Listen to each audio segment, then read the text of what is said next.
That's called walking by the graveyard. We call that acting like you ain't scared, but you're scared. Well, I feel like with Whitworth, it's more of a mentality with him. When he has his mindset that you're not gonna win, that he's gonna block you and he's gonna make it physical, it doesn't matter what you're doing against him, he's gonna make sure he hits you in the mouth.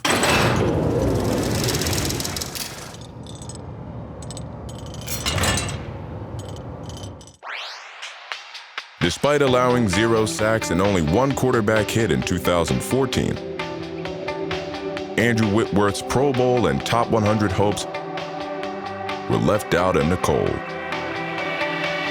Like a Bengal tiger, the 6'7", 330-pound Whitworth was on the prowl in 2015. He racked up first-team All-Pro honors in his first appearance on the top 100.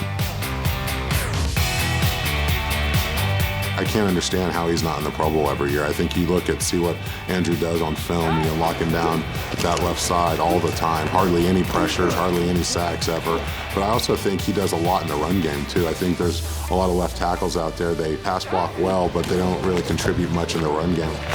I think, for me, when I first got here, he was running 30, 40 yards down the field. Like, I've never seen a lineman do that before. And I think, that constant energy and effort every day to get the job done, it just makes everything easier for us. Whit was playing rugby.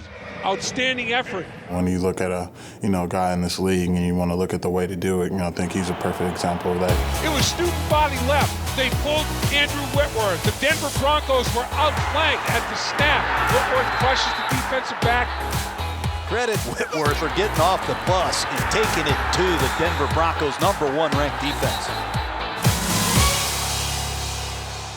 Hey, touchdown.